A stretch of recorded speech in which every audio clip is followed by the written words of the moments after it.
Un martes de podcast, un martes muy importante en compañía de nuestro querido amigo, el licenciado Ernesto Rizo, con un tema muy interesante, sobre todo para aquellas personas que deciden, pues como siempre sabemos, buscar el amor de su vida, buscar la media naranja fuera del país y sobre todo qué hacer cuando estas parejas pues deciden establecerse directamente en México.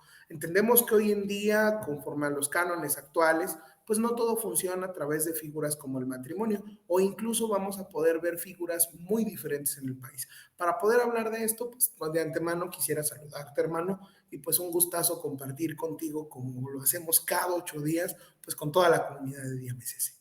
Mi querido amigo, hermano, socio, colega, compañero de batallas, José Luis Aguado, un placer estar de nuevo contigo. Estaría bueno el hashtag martes de podcast, ¿no? Para que la gente Sí, nos platique qué temas quisieran escuchar en estos pues podcasts en los cuales propongámoslo, ¿no, Ernesto? Un hashtag suena martes bien. migrante. ¿Cuáles son los temitas que quieren hacer? Ya te ando interrumpiendo como No, siempre. no, no, no, está Y bien, pues que porque lo vacíen en los comentarios, qué quieren platicar, qué temas exacto. les interesan. Por ahí que deberían de mandar una encuestita, ¿no? ¿Qué Porque he tema visto yo, podemos he visto yo, José Luis, que luego en los comentarios ponen, deberían hablar de tal tema, ¿no? Ujú. Y estaría bueno, pues nos debemos a la gente que nos escucha. Eh, quiero pensar que ya cuando se publique este podcast, este video, José Luis, ya hayamos superado la barrera del millón. Hemos estado con eso, así que ojalá. Pero sí, bueno, hoy vamos a hablar de un tema muy interesante, muy recurrente que habría que comenzar desmontando mitos, ¿no? Como has dicho, José Luis, el primer mito a desmontar es el tema de los novios, de las novias virtuales. No pueden llegar a México, José Luis. Me refiero, con todo el respeto del mundo, claro que sí, pero también con realidad, a todas aquellas personas que conocieron a alguien por internet, tienen una relación a distancia y es de un país del otro lado del charco que quiere venirse a vivir a México. ¿Qué tan fácil es eso, José Luis? Y luego hablaríamos pues ya matrimonio, concubinato, cuáles son sus diferencias, en dónde me caso, etcétera. ¿Tú qué opinas? Bueno, lejos de que yo tenga una opinión, también tenemos que hablar de la experiencia. Llevamos ya bastantes añitos llevando casos y viendo las circunstancias como son hoy en día. Y vuelvo siempre a lo mismo que repito, cada video, cada 8 días, pero tomemos las circunstancias claras de la ley. A ver, ¿por qué se supone que si yo me caso puedo traer a mi pareja? Y la realidad es que no funciona así. La realidad es que si yo tengo una familia con cohesión, si yo tengo un vínculo establecido con una persona derivado de un proyecto familiar, puedo hacer que mi pareja venga al país después de acreditar que existe Claro. este vínculo. ¿Cuál es el problema? Que hoy en día estamos viendo que el derecho migratorio se ha popularizado de manera enorme. No quiero decir, pero sí me atrevería a decir que ahí un poquito los videos de DMSC han ayudado bastante a que otras personas comiencen a querer dar asesorías en esta materia y brincan mucho, Ernesto, y ese es el problema. Si yo te respondiera una pregunta a ti y a todas las personas que están viendo este video, ¿cuál es el mayor problema? Que son personas que van brincando de una respuesta a otra. ¿Qué pasa? Pues ya intentaron la visa de turista y después intentaron una visa de estudiante y después una visa de trabajo y después mágicamente se les ocurrió que ahora hay que casarse. Pues obviamente con un mal expediente así de mal fundamentado, pues no puedes llegar a la embajada y a decir, ¿qué cree? Ahora estoy casado, tengo mi derecho. Sí, todos los derechos se tienen que hacer valer, pero recordemos que hay un elemento clarísimo que es que el Instituto Nacional de Migración tiene la capacidad de verificar la información que aportamos para saber si es real o no es real. Entonces, un matrimonio construido con base en una relación en línea, si bien es algo que hoy en día podrá sonar normal, tenemos que entender que los cánones de la ley han sido construidos a través de figuras un poquito pues más conservadoras, podríamos decirlo así, pero no podemos dejar de lado que sigue siendo las leyes migratorias mexicanas. Claro, me encanta cómo lo explicas, José Luis, porque efectivamente tiene que haber realidad en lo que le estamos presentando a la autoridad. Y la respuesta de me caso para obtener una residencia muchas veces está mal planteada, porque la pregunta más bien sería, ¿qué puedo hacer ya que estoy en una relación familiar con una persona mexicana o con un residente extranjero que tiene su residencia en México? Es decir, primero se da el vínculo, ¿no? Y aquí hablamos de lo tradicional, es el tema del matrimonio. Un vínculo de matrimonio que tiene realidad le va a dar la oportunidad a una persona de nacionalidad extranjera de obtener su residencia en México. ¿Qué pasa con el concubinato? Se pregunta mucha gente. No me quiero casar, prefiero acreditar un concubinato. Yo diría, es válido y es posible. El concubinato en México lo vamos a acreditar con 2 años de residencia en continuo o bien con el simple hecho de tener un hijo en común, pero muchas veces igual de complicado acreditar un concubinato o más que casarse. Y al final de cuentas, la ley familiar, ya va a haber un código universal de lo civil en México, por cierto, nos indica que pues tienen los mismos derechos y obligaciones prácticamente el concubinato que el matrimonio. Entonces, aquí habría que ponderar qué nos conviene más. Y hay mucha gente que se hace esta pregunta y es muy relevante, José Luis. ¿Y en dónde me caso? ¿En dónde me conviene casarme? ¿Viajo a México para casarme o es válido que me case en el extranjero? Y con el concubinato, otra de las grandes preguntas, ya van dos en una, José Luis, sería, ¿y cuánto tiempo? Porque, a ver, si en México aplican en 2 años, o sea, tengo que haber estado en concubinato 2 años, por ejemplo, en Canadá. Bueno, tenemos que entender que de aquí vamos a partir de, uno, siempre construye un expediente. Y es algo que venimos repitiendo últimamente en los videos, donde queremos desapegar esta figura donde migración se trata de cumplir requisito A, B, C y D y todo sale perfecto. Desgraciadamente, debido a que quienes han usado de mala manera estas figuras, hoy han traído una consecuencia para todas las personas que quieren hacer bien las cosas. Yo quiero saber, y más bien, a lejos de quiero saber, les pido por favor sigan comentando, dejen en las cajitas, los invito a que nos cuenten su experiencia de cómo les ha ido, porque muchas personas llegan así como diciendo, es que yo tengo un amigo que le salió perfecto, sí, claro, pero de ese amigo estás hablando de una persona que le salió bien. Lo que no sabes es que hay otras 99 personas que ya tuvieron una negativa en la embajada, que ya tuvieron una mala presentación de documentos por no armar un expediente. ¿Ok? Lo primero que pregunta el licenciado Ernesto, ¿qué me conviene más? Pues, te conviene más lo de la construcción de tu expediente. A ver, si tú me dices, yo voy a venir con una persona con la que yo me voy a casar en Colombia. A ver, pero la persona ¿dónde se va a casar? ¿Dónde la conociste? ¿Dónde está el contacto? A ver, si tú me preguntas, es una persona que viene viajando a México durante los últimos 5 años, ha pasado su mes, después 2 meses, se queda 15 días, después se queda 2 meses más, y en este último viaje ya estoy decidiendo contraer matrimonio con mi pareja.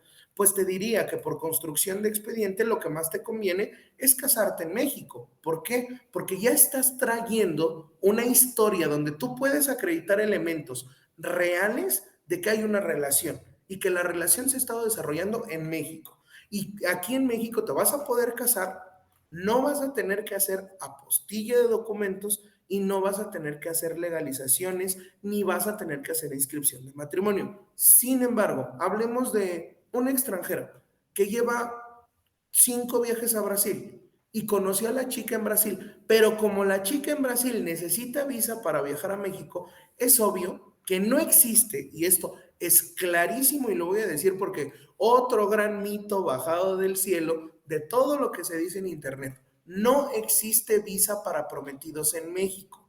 No existe una visa para hacer que alguien se venga a casar contigo a México. No existen.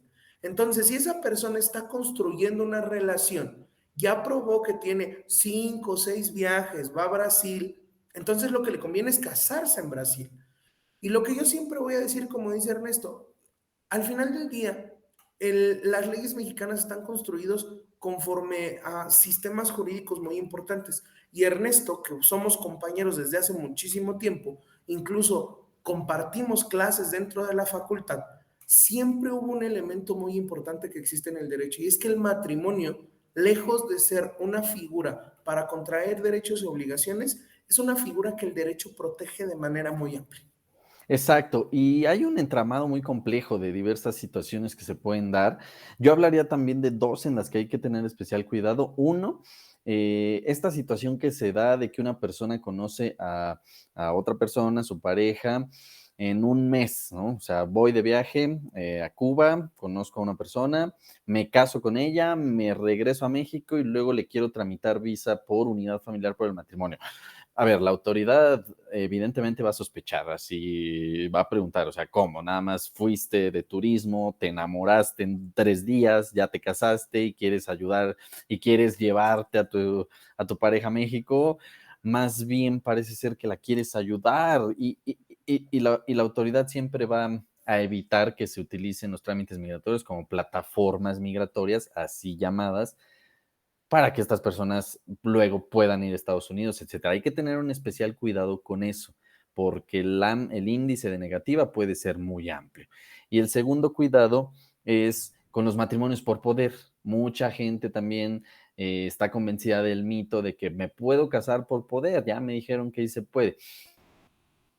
Supongamos que se puede y que lo logras, aún así, como dice José Luis, pues en la entrevista te van a preguntar, ¿no? ¿Por qué te casaste por poder con una persona con la que vas a compartir una vida? O sea, se conocen poco, no se han visto, etcétera.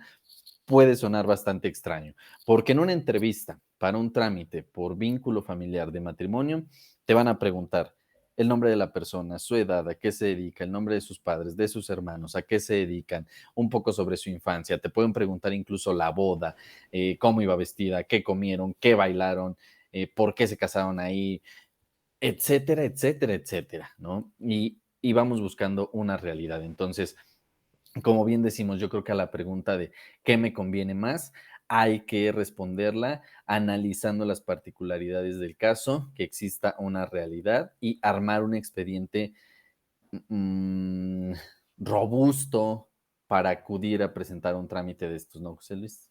Claro, y sobre todo, a ver, no descartemos que se pueda hacer, porque hay situaciones donde esto sí es real. Pero a ver, ante la realidad jurídica que estamos viviendo y la realidad que tiene migración, se los puedo decir claramente. Si 9 de cada 10 personas reciben una negativa por este tipo de trámites, es porque 9 de cada 10 trámites terminan siendo solo para utilización de una plataforma migratoria. Eso no lo podemos evitar ni no podemos mentirlo porque vienen las personas, algunas personas, a preguntar directamente a DIAMSC con esta idea de, ¿y cómo le hago, licenciado? Si me caso, ¿me dan papeles? Pues desgraciadamente la respuesta de DIAMSC es no. ¿Por qué? Porque no es la vía correcta para hacer tu procedimiento. A lo mejor te toca construir un poquito más tu procedimiento migratorio, que busques una oferta de trabajo real, pero eso no significa que no lleves un procedimiento real. Ahora, si tú lo que quieres es que ya tienes esta relación a distancia compleja, con ciertos problemas, tienes que entender una cosa. Si quieres llegar a buen puerto, pues prepárate para un proceso largo donde va a encargarse de probarle a migración por medio de juicios y hasta un juicio de amparo que puede demorarse hasta año y medio o 2 años, donde tú sí le pruebes al Estado mexicano y le digas, a ver, tengo todo el derecho del mundo de traer a mi pareja, pero te lo voy a pelear a través de un juicio. Recordemos que migración tiene una facultad, y la repito hasta el cansancio, de valorar. Y esa capacidad que tiene de valorar, migración la decide. La única manera en la que podemos llegar a un punto donde le podemos decir a migración, estás equivocado, no es ni reclamando en la ventanilla de migración, ni yendo a hablar con el delegado, ni teniendo un amigo, ni teniendo un compadre. La única manera es a través de juicios que requieren de muchísimo trabajo y para qué les niego horas de trabajo de los abogados de DIAMSC a lo largo a veces de un año, año y medio o hasta 2 años para poder llegar a este punto pues fructífero, ¿no? Exactamente, acércate a los abogados de DMCC para que te ayudemos a tomar la mejor decisión, para que nos platiques cuál es tu situación, cuáles son tus planes, tus intereses, tus pretensiones, que evidentemente pues la pretensión siempre va a ser poder migrar a México, hacerlo de forma segura, con certezas, con el apoyo de un equipo de abogados que me brinde eso, una seguridad para pues migrar a un país que me es ajeno y que me es extraño. Síganos en todas nuestras redes sociales, denle clic a la campanita, al me gusta. Vengo repitiendo esto varios videos en la grabación. Espero que en el momento en el que se publicó ya este video, estarlo viendo del otro lado y decir, ya superamos el primer 1,000,000 de vistas totales del canal, porque 1,000,000 es mucho para nosotros. Significa que hemos ayudado a muchas personas migrantes, como digo, a llegar a México. José Luis, te agradezco enormemente. Me la paso increíble en estos martes de podcast. Y dejen sus comentarios, denle click a la campanita, insisto, me gusta, etcétera. José Luis, ¿algo que quieras agregar? Nadie es ilegal en este mundo. Hasta luego, amigos.